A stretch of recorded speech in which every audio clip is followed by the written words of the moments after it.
Hey, welcome to the Hemi-Sync podcast. We are joined today by Dr. Lotte Valentin. She is a physician, an evidential psychic medium, an international keynote speaker, and author of a book and a half. It's called Med School After Menopause, The Journey of My Soul, and she is a contributing author to We Touched Heaven. She is the director of the Center for Integrative Medicine in Phoenix, Arizona, where she works in family healthcare.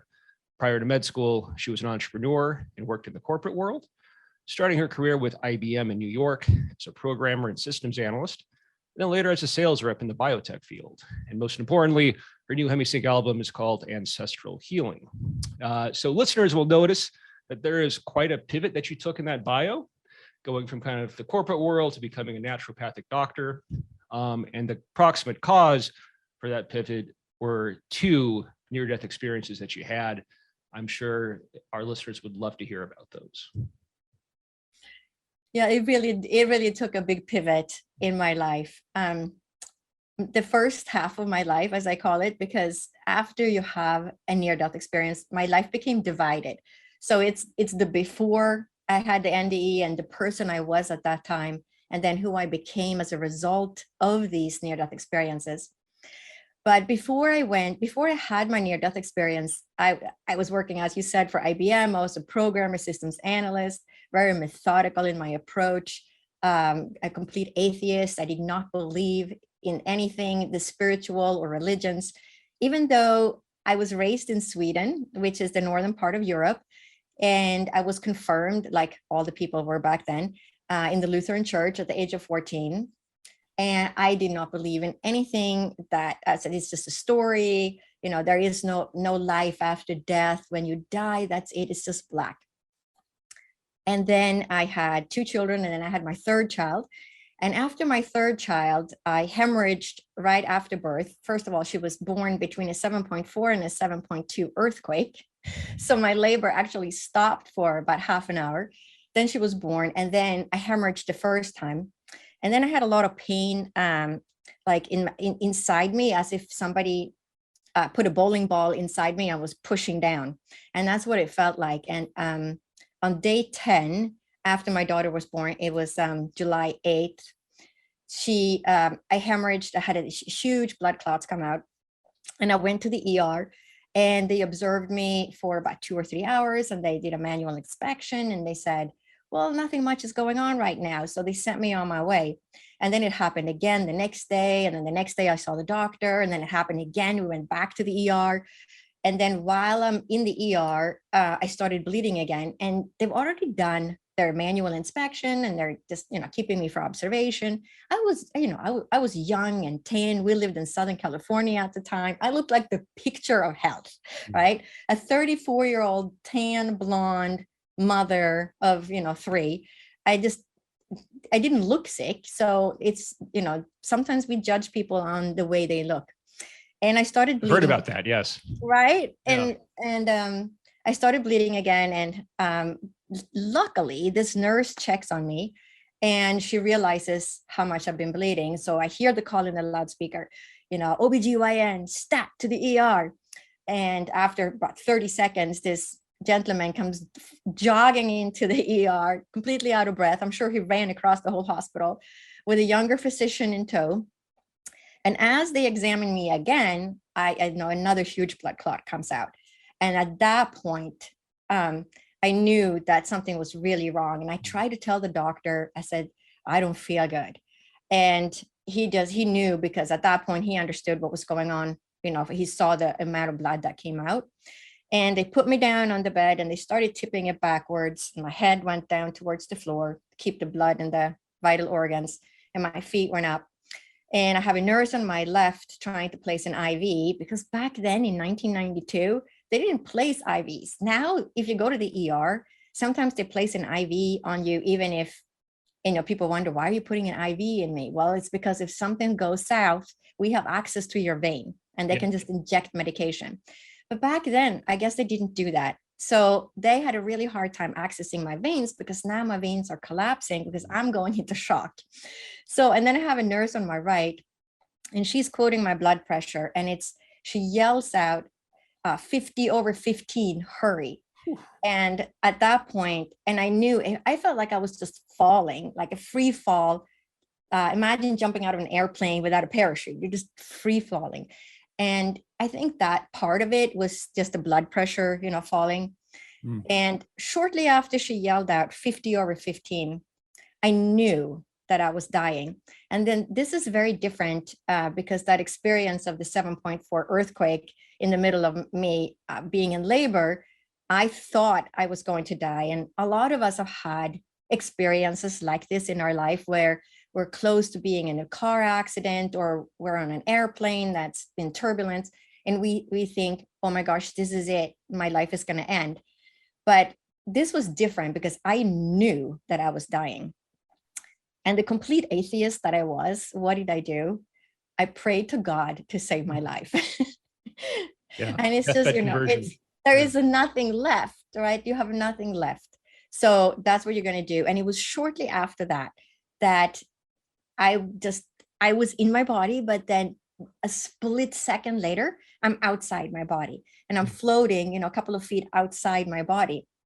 And many times people ask me, how did you enter or exit? I have absolutely no idea if I entered or exit through my crown or my chest because it's so fast.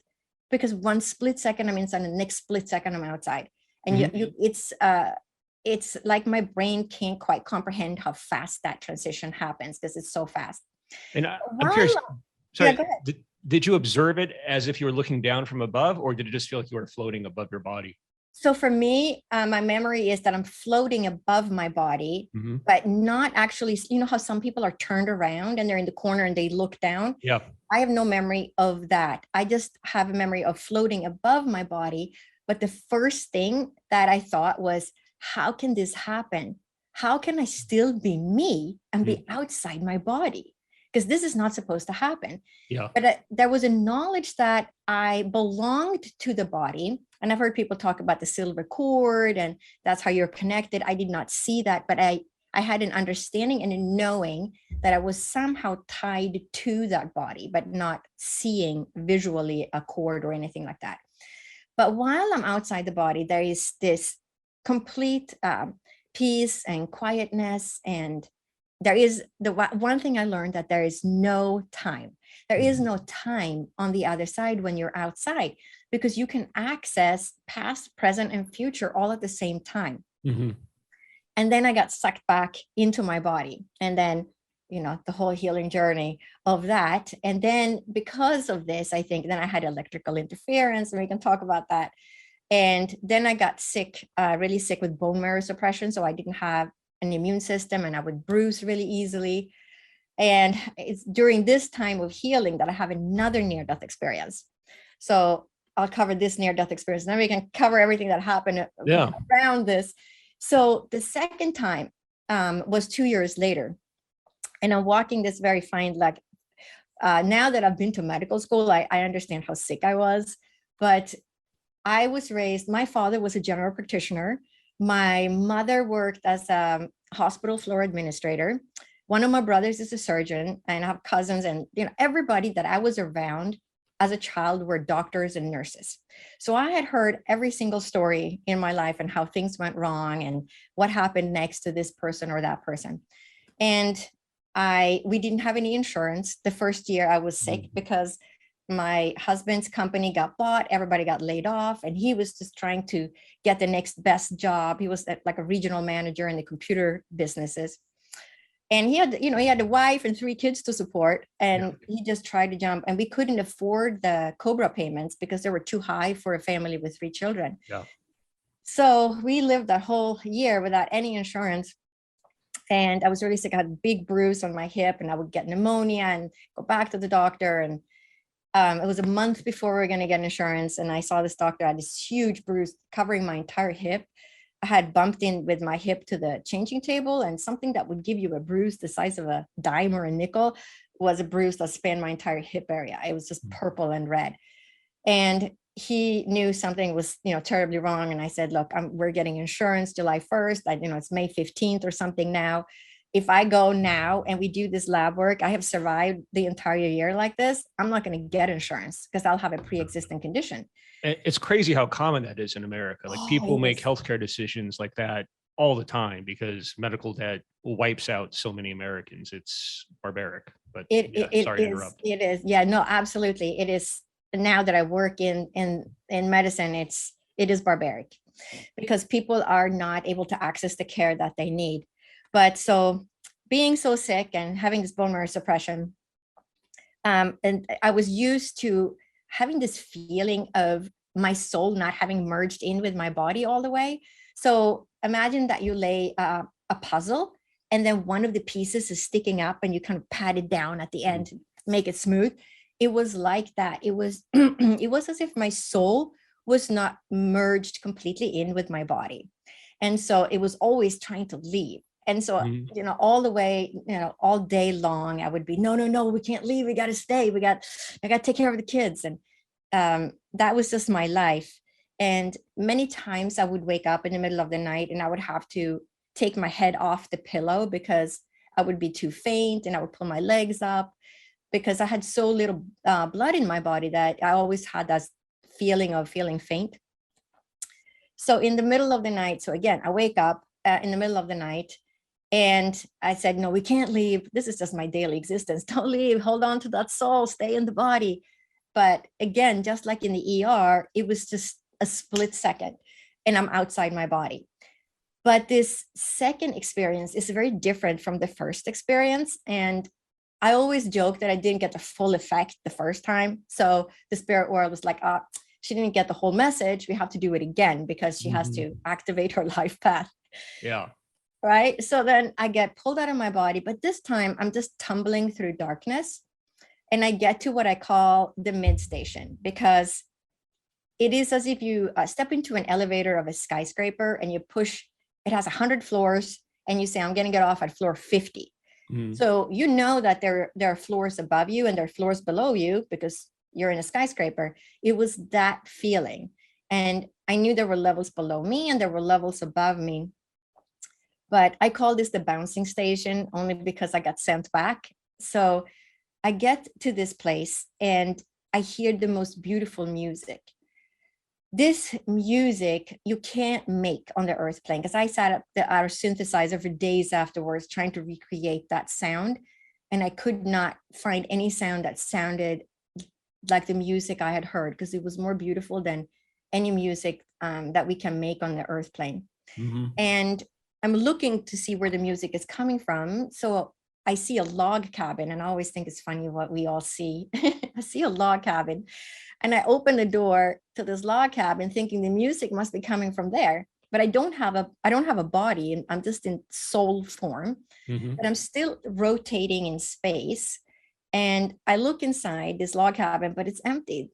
So then I look to my left and I see another log cabin that looks exactly the same as the one to the right, just the mirror image. And I open that door and look inside, but there's nothing there. But then I become aware of this growing light behind me. And it is as if you're standing at a car dealership with those bright spotlights shining on you. And it just grows bigger and bigger. And then as I turn around, this light is pretty much just everywhere. I don't know how to describe it because it just extends into infinity. You are part of this light. You are in this light. But it is the knowing that you are connected to the divine source. And I don't care what you call it, if you want to call it God or, divine source or whatever it is, but it is what we come from. And there was this knowing that we are part of this light, and we come from this light, and we return to this loving light at death. But the music came from the light, and in the light, there is an outline of angels, and the music is coming from the angels. But even though I had my first near-death experience, I'm still, thinking that must have been something, my brain must have, made that, because I'm such a scientist, right? So I'm trying to make sense out of that first near-death experience. So here I am in the light, and now I'm seeing angels and hearing this beautiful music and knowing I'm with divine source. And it's, overwhelming because I'm still trying to make sense out of it. Yeah. Then I become aware of two spirit guides. There's one on my right, and he says to the other spirit guides that's kind of diagonally to the front, to the left of me. And he says, what is she doing here? She can't be here. She has to go back. Mhm. And I said, no. Wait a second. How can I be outside my body and still be me?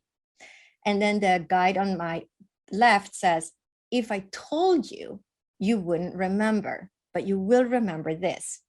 And I've heard other people talk about how there is ways that they can control what we remember. Other people have had similar experiences. And then it is as if it's almost like a movie screen, because the images just appear. And it is as if I'm standing on the moon looking down on Earth. Mhm. But around the Earth, it is what I called at the time, because it's 1994, I called it the silvery, glittery fishnet, because we didn't have the internet yet. And so we could not Google these kinds of things. We didn't have Google yet. Right. There was no search engine, right? And having been raised in Sweden, and I was, finally graduated to be the rower after my three brothers, to row the boat for my grandmother as she laid fish nets in the ocean to catch fish for the family to eat. And when she lifted these nets out of the ocean in the early morning sun, those water droplets would sparkle on the fish net. And the fish net has this kind of diamond shape. So I'm looking down on the Earth, and I see this, what I call the sparkling fishnet around the Earth.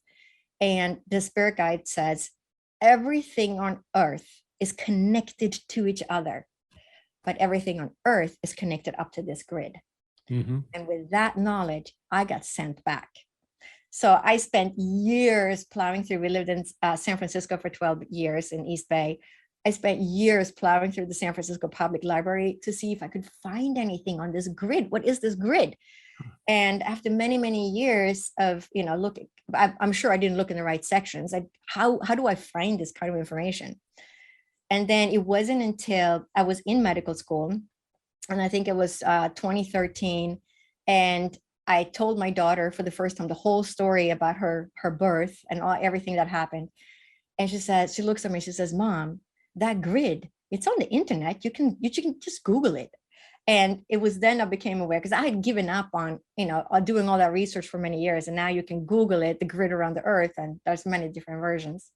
But that is what, these two near-death experiences together is what activated my life path and really changed the way I view the way we exist within this earthly realm. Yeah, that is quite a story.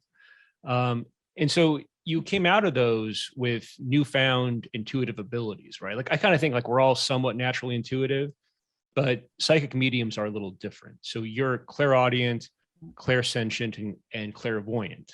Is that correct? Yep. And did you have any of those abilities beforehand, or inklings that you might? I think they were always there. There was a baseline, so to speak, that I came in to this life having these abilities. And when I trained at Arthur Findlay College or worked with shamans, they've told me you were a born shaman, or you had these abilities, you had these mediumistic abilities when you were a child. You just suppressed them and you didn't know that you had them. And being raised in that very scientific environment, my father being, a physician, everything is science, and it's, A leads to B leads to C. And he didn't really believe in spiritualism, or that you existed after death, or that your soul survives. So I was raised with that understanding. So of course, that's all going to be suppressed. But it was after these experiences that there was no way I could stop it, because for 12 years, it was just, I would see things that would happen before they happened. And in the beginning, I would just think it was a deja vu, but then it started becoming, more and more prevalent. And after, a couple of years, I started writing it down so I could go back and say, oh, I did have this, I did see this yesterday or 2 days ago, where I would tell my children. And I think a really good example that I talk about in my book is the accident. I call it the accident. So a good example would be that. And I woke up one morning and I saw 3 slides. It's like images, because I'm mostly clairvoyant, though I also feel things in my body and I hear things, but I would say probably 90% is clairvoyant because I see images. And even when I communicate with the spirit world, I communicate with images versus some people communicate. They want to see images, but all they can do is hear, right? Yeah. We all have our, the ways that we use our own facilities. So I saw 3 images, and the first image is just a black scratch across the van door. And the second image, I see 2 of my kids in the car, my middle son in the front seat, my daughter in the back seat. And then the third image, I'm leaving a note on on the windshield of a black sedan car.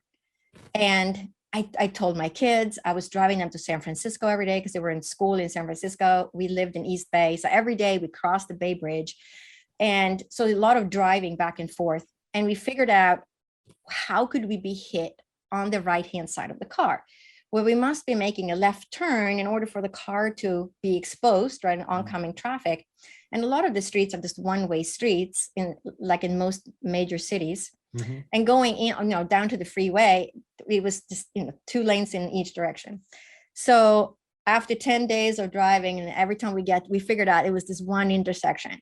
And every time we get to this intersection, we get off the Bay Bridge, we go down to the street, surface streets. My kid's nose is up against the windows. Mom, the coast is clear. And, like, okay, let's go. So turning left, we made it. And then after 10 days, we're in Walnut Creek, which is East Bay, San Francisco, in the bookstore. We come out of the bookstore and there's this big truck in the way, and it's a very tiny street. You got to maneuver to get out on. And as I'm exiting the parking lot, the right-hand side of my car scrapes the parked car, and it is a black sedan car. As this happens, I know what happened. So I get out of the car, I walk around the car, I look at the scratch, the exact image that I had described to my kids. And of course, there's no driver. So here I am leaving my note on the windshield of the black sedan car. But it's a good example, because I think a lot of people have these intuitive abilities, but we suppress them, or we say it was just a deja vu. And because we don't write them down, or we don't tell other people, but we are intuitive creatures. We all have this ability within us, and it's just a matter of bringing that out. And that's what I try to do with my book, by telling them, sharing my own journey, making people aware of how they can become more intuitive as well. Fascinating. And so your kids were brought up knowing kind of how you are and what your gifts are, and being open to this intuitive side. Do you see any of those qualities in them as well? I would say my youngest child, my daughter, is extremely intuitive. My boys are a little bit more resistant. They are intuitive and they do tap into it, but it's more, they haven't sort of sorted it out for themselves yet. But, just like most of us are, we are intuitive. A lot of people are, but they're a little bit more skeptic. Right. Interesting. Okay. And so during your NDE, you had this very profound experience of being out of time, or of time not existing. So I'm curious, as you contact those on the other side, is there a sense for them that they're also operating out of time, or are they also on a timeline? Can it be both? Does it shift? How do you kind of think about that? When you're out of body, I think the timeline is just something that we experience here in the earth plane. We have this sense of linear time, and that we can only move forward. But when you communicate with the spirit world, and I think it's part of it is just because I had that experience myself. So of course, I'm going to influence the way I am going to perceive this when I talk to the spirit world, because I had that experience myself. So that's going to be influenced, because I am only a human in the end, right? Dealing with my own brain and how I perceive things. But I think there is no time on the other side. It's because it's a different existence. We have to experience time linear, the way we are living on Earth, in order to have our earthly experience. Interesting. And I guess one of the other big insights that you've gathered since you've kind of fully accessed your intuitive capacities, is that lots of the trauma we experience is passed down over generations through DNA, I guess. Can you expand on that a little bit? Yeah, so I got interested in ancestral healing, and it was actually while working as a medium. And I was doing readings for 3 or 4 people in a row. And this is usually, the spirit was like, okay, let's get her the message, right? Mhm. Why am I having the same kind of reading? And the readings were always about things that were being passed down in the generations within that lineage. So it would be the grandmother. I would see the grandmother, and I would say, I see your mother. There were 3 children, and your grandfather was abusive towards your grandmother. Is that correct? And he would hit them, and he would also hit the children. And the client would say, yes, that's what happened. And I said, then your mother is one of these children, but then she married your father. But now I see you as a child, and I see your father hitting your mother and hitting you. Is that correct? Yes. So I could see those abusive types of situations being passed down in generations. And I did 3 or 4 of these readings in a row. And I said, wow, what's happening? Why am I getting, many times it's, I lost this person, or it was a car accident, or I just want to, see if they're okay on the other side. But it was 3 or 4 readings in a row that was almost exactly the same. Yeah. So I said, okay, what's with this lineage thing that's being passed down? So then I actually studied ancestral healing. It's a form of counseling. And granted, we studied counseling in medical school because we have to be able to assess a patient. Does this patient need to be seen by a psychiatrist? And so it is the merging of what I learned in the ancestral healing and counseling in med school, combined with mediumship and my shamanic training, that has all merged into this unique approach, the way I deal with ancestral healing. And so a lot of times things just get passed down through the generations. So you might have an issue. It could be almost any issue. You might not feel safe in your environment. You might pick the wrong person in a relationship. You might have a fear of something, but you don't understand why you have that fear. So that could be, almost anything that shows up in an ancestral inheritance, where things are passed down via DNA. And your theory is that the transmission mechanism for this is kind of that same cosmic fishnet that you saw in one of your first NDEs. Is that right? So there are different kinds of, right? Yeah. So there are different kinds of mechanisms. To me, I look at it, things get passed down via DNA. But we're also connected through time and space via this fishnet. And also we take on things from the experience that we have in our own families as children. But then ultimately the things that you take on and the experience that you have ultimately are passed down ancestrally. So if you look at it scientifically, for the DNA, there have been scientific studies. So there is one great study that is called Epigenetic Inheritance of Ancestral Odor Fear Conditioning. Wow. And it was a study that was led by Brian Diaz at the Emory University School of Medicine. And it was published in Nature Neuroscience back in 2013. So look how old this stuff it already is. But it's one of the best studies yet that provide the best evidence for how memories and traumatic events are passed down from generations via DNA. Wow, that's fascinating. So it is fascinating. I did not know that. Right. Yeah. And so they did, they had a mice study, and they exposed the male mice to a scent, the cherry blossom scent. And every time they smelled this cherry blossom, they would give them a little bit of an electric shock. So after a while, these male mice said, well, I smell cherry blossom, now I have fear for this cherry blossom, stay away, because that happened, I'm going to get that electric shock. So then they took the sperm from these male mice and they artificially inseminated female mice. And then those little mice pups that were born, they exposed them to the cherry blossom smell. And guess what? That's scary. That's They crazy. were Wow. fearful of the cherry Yeah. blossom smell because that was transferred down via DNA to Yeah. the mice pup to fear that. But there have also been there's studies being done on humans now, and they've already isolated a few genes. And I know the FKBP5 gene is one of them. And they did research on Holocaust survivors, and they could see that they know already that trauma can be passed down through the generations, at least 3 generations, because that's how far they've gotten in the research. And so think about this for a moment. So this fear can be transferred down. So let's say that grandfather served in World War II, right? And then now, he survived and he had children, and then his children had children. Now you have, let's say, the granddaughter. And every time, let's say this grandfather, every time, because it's World War II, so the sirens would go off, before the flying airplanes would come and drop bombs, and he would have to take shelter.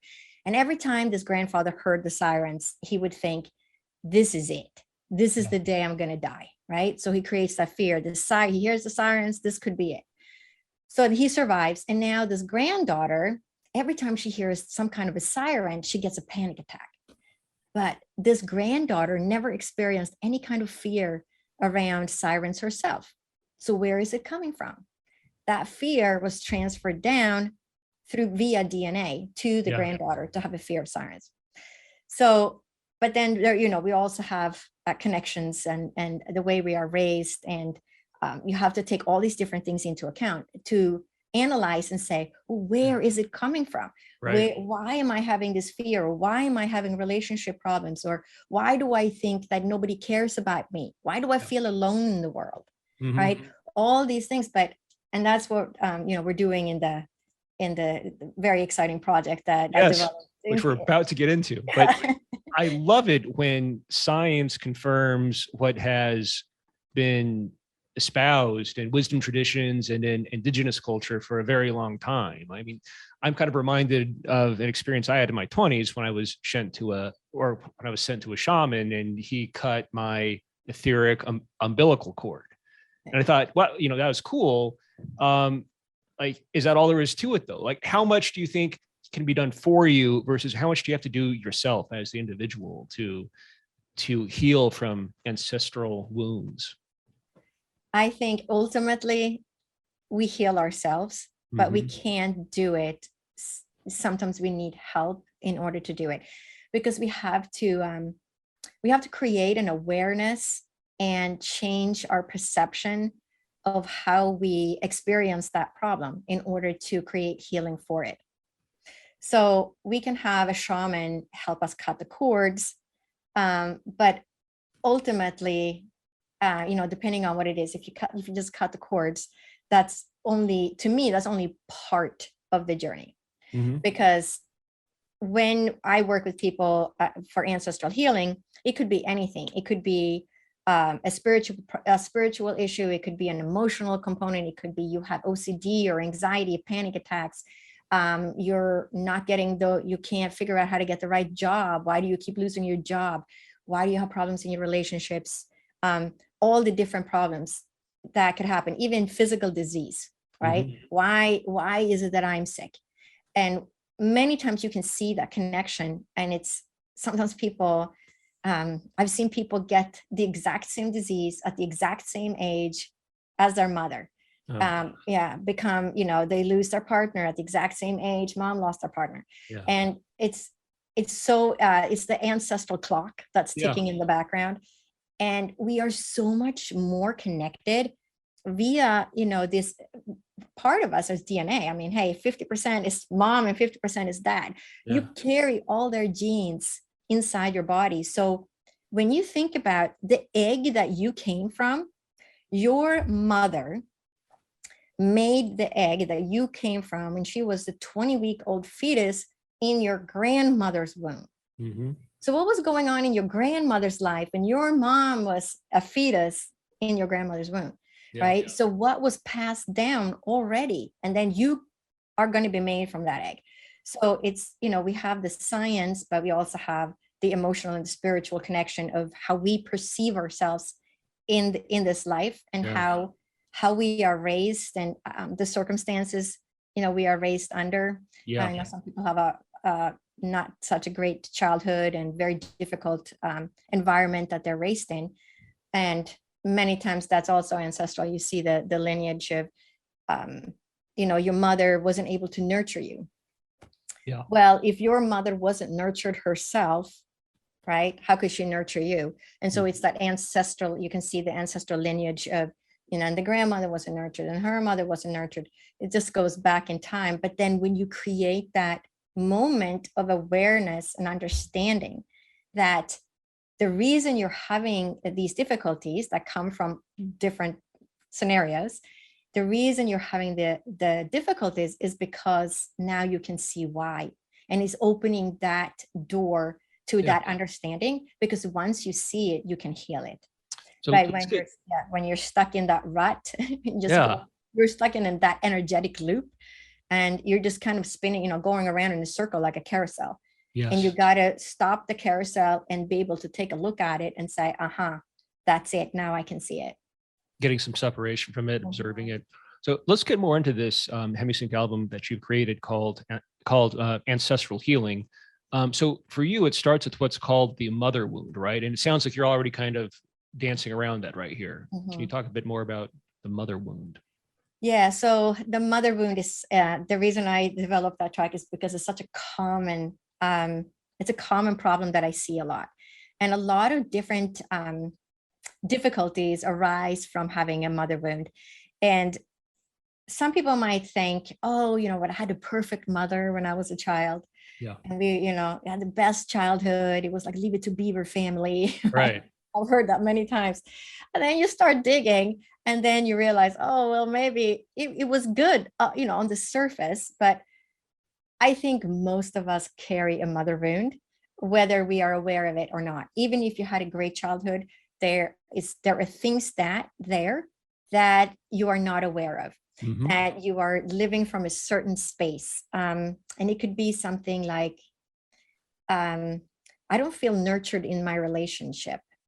Why? Because the bottom line is you weren't nurtured by your mother the way you wanted to be nurtured. You might have been nurtured and she might have been a great mom, but she didn't see you for who you are. And so that creates a lack, but then you transpose the relationship that you had with your mother onto your partner. And so now you think that it's your partner's problem, but really it's your own problem. Yes. Because you're taking the relationship you had with your mom and putting it on your partner, right? Yes. And so it's creating, so the ancestral mother wound creates that awareness of almost any problem or difficulty that you have with anything. It creates the awareness. Well, why is it? Where is it coming from? Yes. And so in track one, I guess, you lay the foundation for uncovering what that ancestral mother wound might be. And you list like a number of possible examples. And I think you've already gone through quite a few possible examples within this conversation. But what would you say are the top few that you see most often? I would say the most common, it's so hard. They're all over the map. I would say not feeling nurtured in a relationship is a common one. Any kind of relationship problems, attracting the right man or woman, or staying in a relationship, being seen and heard for the person that they are, often stems from that as well. I would say that's a common one. Getting the job they want, stepping into themselves fully and becoming the person they really are at the core, but they have a difficult time doing that because something is holding them back and they can't figure out what that is. Or even physical diseases, I've seen to repeat themselves. Why is it that I just keep getting sick? Why? It was so good when I was young, but now I have all these immune problems or immune issues, many times related to an ancestral mother wound. But when you work with people, if you're physically sick, it's not like you can just pray your way out of it, or I'm spiritual, I'm going to heal myself. I always tell the people I work with, my patients or spiritual clients, we live in a physical realm, so use everything that you have to your that you can use to heal. So if you need a pharmaceutical medicine, that works for you and you don't have side effects, then take it. Maybe you should take herbs. Maybe you should do acupuncture. Maybe you should use homeopathy. Maybe you should start a meditation practice. Maybe you need to be outdoor more, be grounded in nature. But, don't think that it's just one way, because many times I hear people say, my aunt is so negative and that's why, she gave herself cancer. Yeah. Well, that's true, but there's probably an ancestral component. She can't get out of that loop and she's stuck in that negative loop. And until you create that awareness, she can get herself out of that. But she also needs treatment because it has manifested physically. Right. So use everything that you have available. Don't say that you're just going to, be spiritual and meditate yourself out of this. Great if that works. Right. But don't forget to use everything else too, because why wouldn't you? And I feel like too many people are, it's got to be all one way or the other with this stuff. Yeah. Like, for instance, like I think Reiki is great, but like if I have a gunshot wound, like I want a surgeon. I don't need Reiki. So very good. So in your own personal family medical practice, you emphasize healing on both physical, emotional, and spiritual levels. Mm-hmm. Is that right? And that's sort of what you're talking about here. Mm-hmm. Yeah, I think in order to really heal, to create healing, you have to work with all those facets. So you have to nurture your body. You have to give the body what it needs, because it's physically now. You have physically manifested whatever that is. Or maybe you just incarnated to be sick, right? That's how I look at, I was sick for many years, a good, 6 years. It took me 12 years before I felt like a normal human being, going through this whole bone marrow suppression. But the way I look at it now, it wasn't so fun going through it. And it's never fun to be down in the trenches and, am I ever going to get well? Am I ever going to have a job again? Right. And it seems impossible when you're in that state. But now looking back, I know I took that ticket. I needed that ticket. I had to go through that myself in this life in order to do what I'm to do for the rest of my life. Right. So that I can bring healing and help other people heal. And that's what I'm really hoping this ancestral healing will help a lot of people that may not be able to afford working with a physician or a counselor. And this is a way for them to create healing for themselves. But as we are all connected, when each person creates healing for themselves, they heal the people around them and they heal their ancestral lineage. And that's so important. Because it's creating healing through the generations across the world. And that's what we need right now. Across the world is very important right now. Thank you for that. So track 2 then is tracing your ancestral inheritance of the mother wound. What's that about? That is when so the first track is I kind of lay the foundation and give a lot of examples so people can start understanding how to think about this. Yeah. And then in the second track, I tell them, what is an issue you would like to focus on today? And it could be anything. It could be, a mental, emotional, spiritual, physical, whatever the issue is. And then they take that issue and that's what they're going to work on during the rest of those tracks. Gotcha. And so that is tracing, learning to trace where their issue is coming from.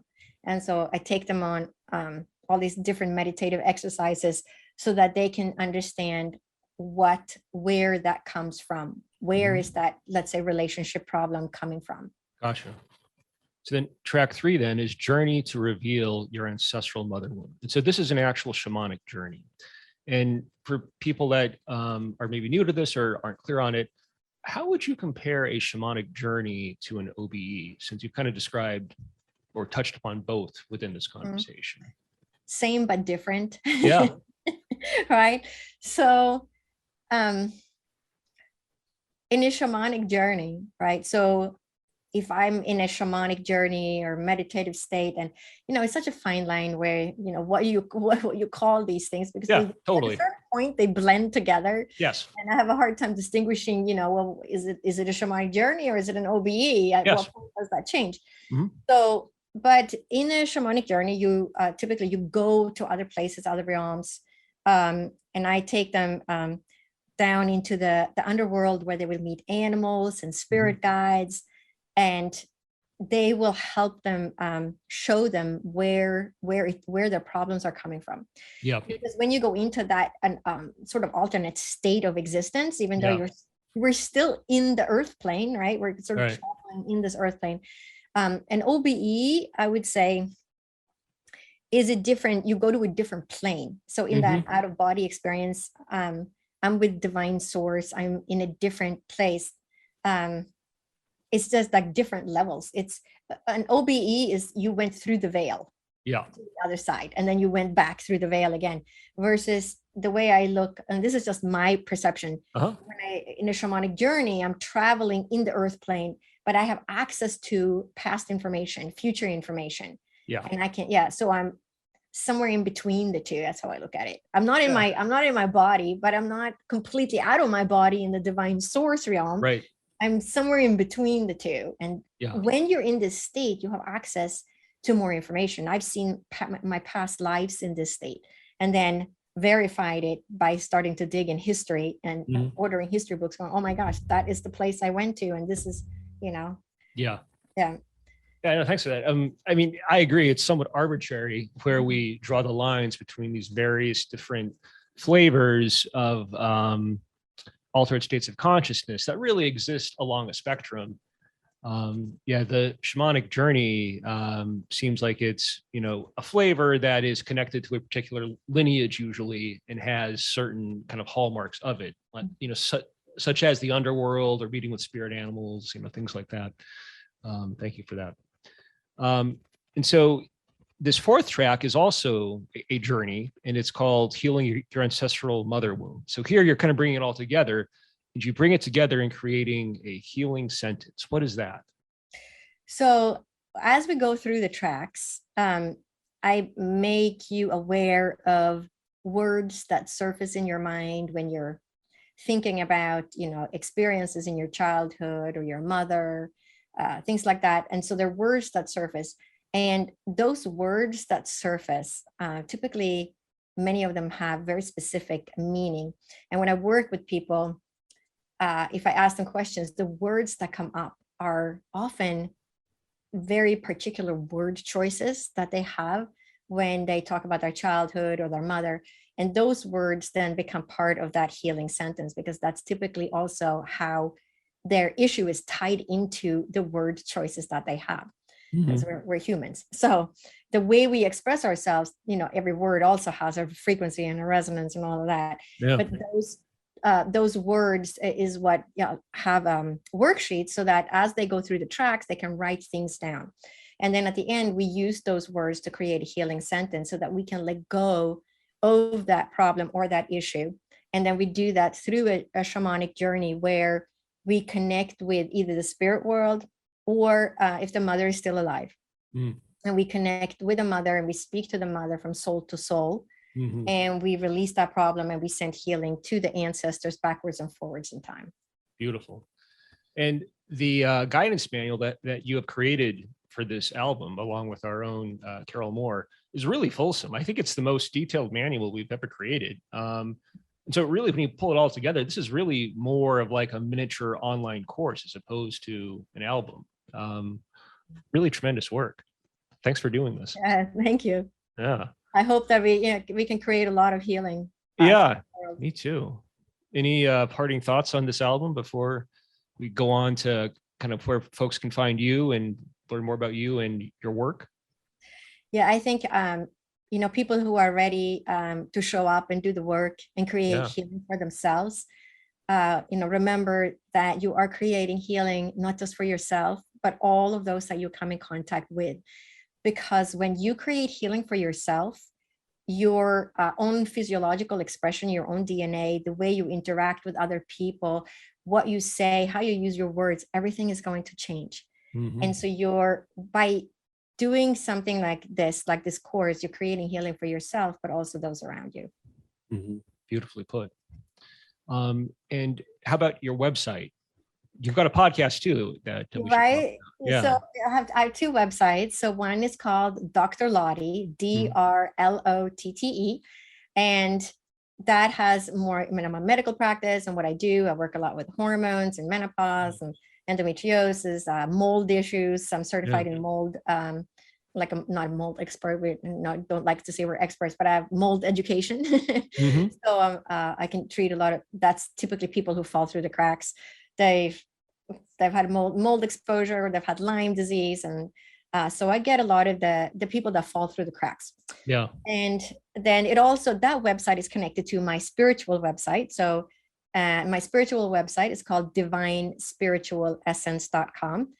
And you can go to Dr. Lotte and then say, it says, do you want to work with Dr. Lotte spiritually or learn more about her spiritual work? Click here, and then it takes you over to the other website.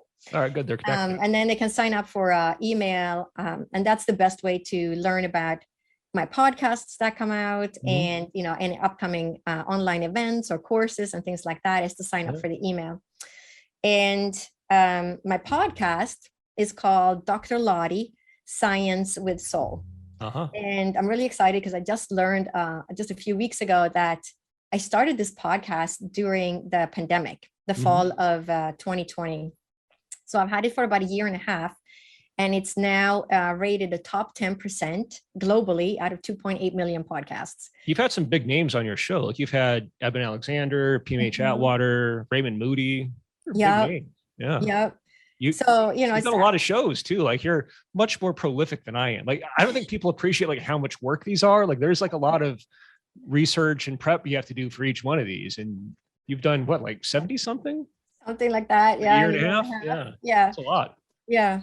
But it's all about, to me, it's all about helping people heal, create healing physically, emotionally, and spiritually. And so the people that I interview on my podcast will be anything from physicians that treat diseases that are often misdiagnosed, and bring awareness to there is help out there. Or acupuncture, homeopathy, and people can just learn more about it. To people like Raymond Moody, Eben Alexander, and people that have had near-death experiences, or even my own teachers from Arthur Findlay College, big famous mediums, and what they can bring to the listener, because it's all about, again, physically, emotionally, and spiritually, that mind, body, spirit. But it is it's a deeper connection than I think we realize between them. And so that you can find, so Dr. Lotte Science with Soul, it's on all major podcasts platforms worldwide, as well as YouTube, Audible, Amazon, iHeartRadio, Spotify, iTunes, and all those platforms. All right, folks. Well, you heard her. Go check it out. If you have any questions or comments, please leave it below. Well, I guess it depends on the platform you're on, but leave us a comment. We'll try to get back to you. If you found this useful, give us a like, share it up. Thanks so much for joining us. Thanks to Dr. Lotte for doing this album with us. See you folks next time.